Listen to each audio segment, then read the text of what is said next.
Hello दोस्तों, inspiring stories में आप सभी का स्वागत है। फ्लैट की खिड़की से सुबह की धूप में ये फूलों की क्यारियां कितनी अच्छी लग रही हैं। रोड से लगातार गाड़ियों की आवाज फ्लैट तक आती ही रहती है, पर अच्छा भी है, इससे मन लगा रहता है। जब रजत यानी कविता के पति ऑफिस चले जाते हैं, तब ये गाड़ियां अकेलापन महसूस नहीं होने देती। ऐसा लगता है अकेली नहीं हूँ, बहुत सारे लोगों के बीच में हूँ। चाय का सिप लेते हुए कविता यही सोच रही थी। हम हैं भी तो दो ही जने यहाँ। जयपुर जो आ गए, रजत माँ बाबूजी, इनके छोटे भाई सब बनारस ही हैं। यह शहर भी बड़ा सुंदर है, बस यहाँ गंगा नहीं बहती। तभी रजत स्नान करके बाहर आए, ऑफिस के लिए तैयार होने लगे। कविता, आपकी चाय टेबल पर रख दूं? रजत, हाँ। रजत अखबार के पन्ने पलटते हुए, बड़ी जल्दी में अखबार पढ़ते हुए, रजत ने अपनी चाय उठाई और कविता की तरफ देखते हुए बोला, रजत, आज काफी खुश लग रही हो। कविता, हाँ, आज बड़ा अच्छा सा लग रहा है। ऐसा मन कर रहा है अपनी पसंद के गाने सुनूं। बहुत दिनों बाद ऐसा लग रहा है। रजत मुस्कुराते हुए, अच्छी बात है, तुम्हारा मन तो लगा। मुझे तो डर था, अनजान शहर में तुम्हारा मन कैसे लगेगा। रजत, अच्छा, मैं अब निकलता हूँ। बैग उठाते हुए, अपना ध्यान रखना। कुछ बात हो तो कॉल कर लेना। कविता, हाँ, ध्यान से जाना। रजत, हाँ, मुस्कुराते हुए कविता ने दरवाजा लगा दिया और बेडरूम में चली गई। घर का काम आज कविता ने जल्दी कर लिया था और तैयार भी जल्दी हो गई थी। कविता आईने के सामने बैठी हुई एक खुशी, एक उमंग अपने मन में महसूस कर रही थी। कविता धीरे धीरे गुनगुनाते हुए, जाना पिया के देश, मोए जाना पिया के देश, मनवा बदले कितने भेष। जाना पिया के देश। शादी को 3 साल हो गए। रजत ने हमेशा सम्मान व प्यार दिया, पर आज भी दीपक का चेहरा आंखों के सामने रहता है। उसकी वो हंसी, मीठी मीठी बातें, उसकी बरौनी मासूम सा चेहरा, उसके कान भी बड़े सुंदर लगते थे मुझे। मेरे भाई का दोस्त था, वो अगली गली में ही रहता था, पर कभी उसके घर के आगे से निकलने की हिम्मत ना हुई मेरी। घर वाले कहीं जाने ही नहीं देते थे। वो पड़ोस के गुड्डी दीदी ने भाग के शादी कर ली। सब घर वालों को लगता था कि सब लड़कियां ही भाग जाएंगी। मैं तो थी भी अकेली लड़की पूरे परिवार में, ना बाबा ना अपने बस का नहीं। कहीं भागना, मुझे तो बड़ा डर लगता था। ये सब सोचते हुए भी बीए करने के बाद मैंने ताऊजी का एनजीओ यूं ही ज्वाइन कर लिया था। वहां दीपक भी काम करता था। पहले पहले मैं कितना डरती थी, हिचकिचाती थी उससे बात करते हुए, पर वो बातूनी बातें करवा ही लेता था। उसके ख्वाब भी कितने बड़े थे, बिजनेस करूंगा बस 1-2 साल में, कुछ पैसे इकट्ठे कर लूंगा, ऐसा कहता था। आज वो बिजनेस करता भी है, कुछ तो बात है उसमें। मैं कैसे मेरा मन चुरा ले गया। उस उसने तो पूछा भी था भागना है क्या, पर ये सब मेरे बस की बात कहाँ थी। आज तो फिर भी कुछ जानती हूँ, पहले तो बस कोरी थी, कुछ भी तो नहीं पता था। बीए करके भी ऐसा लगता था अनपढ़ ही हूँ, कुछ भी तो नहीं जानती थी। लोग कैसे भागने की हिम्मत कर लेते हैं। पापा का नाम खराब हो जाता, भाई कभी भी मुझसे बात ना करता, माँ तो मर ही जाती। उस वक्त मुझसे ये सब ना हुआ। पापा ने रजत से शादी करवा दी।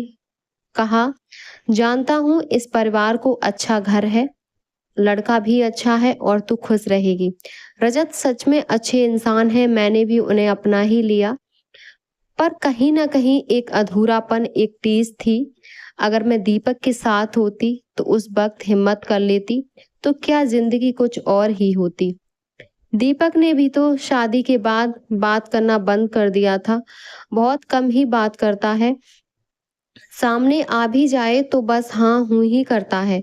वो नाराज था शादी से पहले, वो मेरे साथ आगे बढ़ना चाहता था। अगर उस दिन अपने मन को काबू में करके नहीं भागती तो क्या से क्या हो जाता। कहाँ मुझ में इतनी हिम्मत थी ये सब करने की। अब सोचती हूँ, क्या वो होना देने चाहिए था। नहीं नहीं, वो तो गलत ही होता। उसके बाद से ही दीपक नाराज रहने लग गया था, फिर तो मेरी शादी ही हो गई। अब फिर से अब फिर भी जनाब दीपक कभी कभी बात कर लेते हैं। मैंने रजत को बताया भी था कि दीपक मेरा अच्छा दोस्त है और वो काफी अच्छा लड़का है। आज दीपक जयपुर आया हुआ है, मुझसे मिलने भी आ रहा है। मैंने रजत को बताया कि दीपक जयपुर है, हो सकता है मिलने आए, पर पक्का भी नहीं है। मैंने रजत से क्यों छुपाया, पर दीपक ने भी तो कहा था कि वो अकेले में ही मिलना चाहता है। उसे कुछ जरूरी बात करनी है, कहीं वो कुछ बदमाशी तो नहीं करेगा, पर मैं उसको संभाल सकती हूँ। अरे नहीं नहीं, ये भी मैं क्या सोच रही हूँ, अब तो उसकी शादी को भी 2 साल हो गए। कविता का मन ऐसे ही बातें सोच सोच के हिलोरे ले रहा था।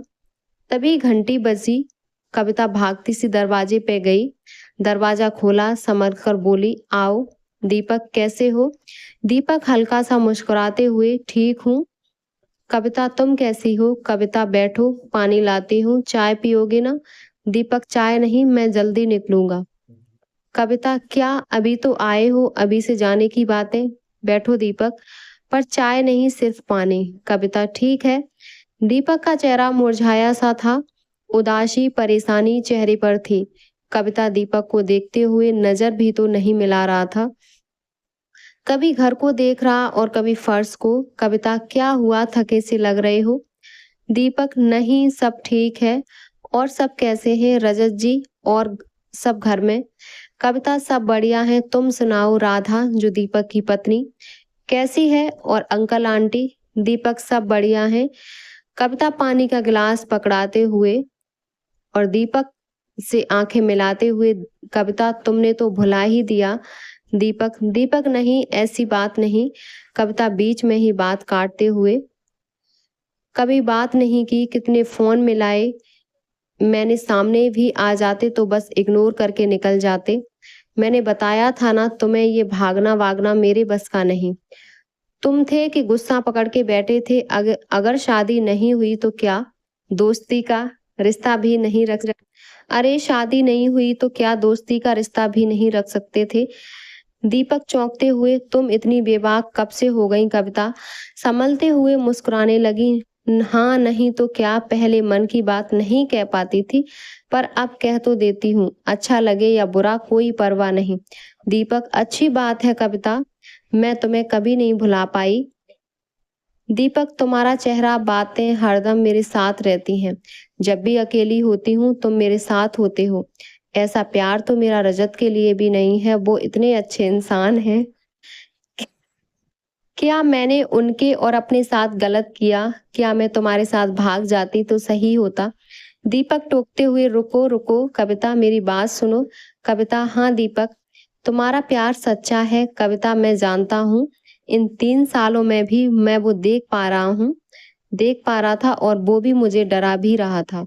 कविता डरा रहा था, समझी नहीं। दीपक कविता मेरी बात ध्यान से सुनना, एक कहानी समझकर वादा करो, इस दिल पे नहीं लगाओगी, इसे दिल पर नहीं लगाओगी तो मैं बोलूं, नहीं तो मैं चला जाता हूँ। कविता क्या बात है दीपक, पहले वादा करो तुम ध्यान से सुनोगी और समझोगी। कविता हाँ ठीक है। दीपक कविता तुम्हें याद होगा जब हम पहली बार एनजीओ में मिले थे? हाँ। कविता हाँ। दीपक बोलो मत, सिर्फ सुनो। कविता सिर हिलाते हुए, दीपक मैंने जब तुम्हें पहली बार देखा तुम मुझे पसंद नहीं थी, पर उम्र कहो या बेईमानी, मैं तुम्हें अपना बनाना चाहता था। मुझे सिर्फ शरीर पाना था, और जो और लड़के भी करते थे, मेरे दोस्त लोगों के भी किस्से थे, मैं भी ऐसा ही कुछ करना चाहता था। कविता हाँ दीपक, सिर्फ सुनो अभी। पर जब तुमसे बातें करने लगा तो मैं समझने लगा, मुझे तुमसे कुछ और मिलने लगा, और शरीर की भूख कहीं खो गई, पर प्यार में तुमसे तब भी नहीं करता था। कविता के गालों पर आंसू बहने लगे। दीपक अभी सुनो कविता। कविता आंसू हटाते हुए, दीपक जितना समय मैं तुम्हारे साथ रहा, मैंने जिंदगी को अलग नजरिए से जाना। एक दिन तुम्हें याद होगा, मैंने आगे बढ़ने की भी कोशिश की, पर तुम्हारे ना कहने पर आगे नहीं बढ़ पाया। वो ठहराव भी मैंने तुमसे पाया, पर जब तुम्हारी शादी की बात हुई तो मैं खुश भी था कि ये सही घर चली जाएगी, और जो झूठ मैंने प्यार के नाम पे बुना था उससे मैं आजाद हो जाऊंगा। तुम्हारी शादी के बाद मैंने इसीलिए तुमसे दूरी बना ली कि तुम अब सब ठीक हो गया। कविता तो अब क्यों बता रहे हो? दीपक तुम जब भी मुझसे टकराई हो, तुम्हारी आंखों में मैंने वो कशिश देखी है, वो टीस देखी है, वो काश देखा है जो मेरे जैसे आदमी के लिए ठीक नहीं था। कुछ पाप दिखते नहीं है किसी को, पर पापी को तो पता होता है ना उसने क्या किया है। दीपक भावुक होते हुए और संभलते हुए, पर अब मैं खुद को रोक नहीं पाया। मुझे तुमसे कहना ही था, ये बात तुम्हें चोट पहुंचा सकती है, तोड़ सकती थी, सो फोन पे नहीं बताना चाहता था। बनारस में कहना भी मुश्किल था, बस इसी काम से जयपुर आया था, सिर्फ तुमसे मिलने। कविता अपने आंसू साफ करते हुए, दीपक मुझे माफ कर दो। कविता कोई बात नहीं। रोते हुए, दीपक अगर तुम मुझे दोबारा कॉल करोगी तो अब एक सच्चा दोस्त तुमसे बात करेगा, कोई बहरूपिया नहीं। नहीं भी करोगी तो भी कोई बात नहीं, पर मैं तुम पे भरोसा करता हूँ कि तुम कोई गलत काम नहीं करोगी। तुम्हें मैं जितना जानता हूँ, तुम बहुत हिम्मत वाली लड़की हो। अब मैं चलता हूँ, दोबारा बुलाओगी तो तब मिलने आऊंगा जब रजत जी घर में होंगे। दीपक उठकर जाते हुए एक बार को रुकता है और पूछता है, दीपक कुछ कहना चाहती हो? कविता खड़ी होके आंसू साफ करते हुए, कविता कुछ नहीं, हल्का मुस्कुराते हुए, तुम एक अच्छे इंसान हो। दीपक एक पल कविता को देखता है और बिना कुछ बोले निकल जाता है। कविता जाके सोफे पर बैठती है, एक लंबी सांस लेती है, पानी का ग्लास उठाती, पानी पीती, फिर एक लंबी सांस लेती है, फिर कुछ सोचती है और मुस्कुराती है। कविता गुनगुनाने लगती है, जाना पिया के देश, मोह जाना पिया के देश, देश मनवा बदले कितने भेष, जाना पिया के देश। कविता रसोई की तरफ जाती है। कविता आज मैं गूंजे बनाऊंगी, रजत को गूंजे बड़े पसंद हैं। कविता के सामने रजत का चेहरा आ जाता है और वो हंसने लगती है, फिर गुनगुनाती है, जाना पिया के देश, मोह जाना पिया के देश, देश मनवा बदले है कितने भेष, जाना पिया के देश। उम्मीद करती हूँ मेरी कहानी आपको पसंद आई होगी। अपना विचार कमेंट बॉक्स में जरूर बताएं।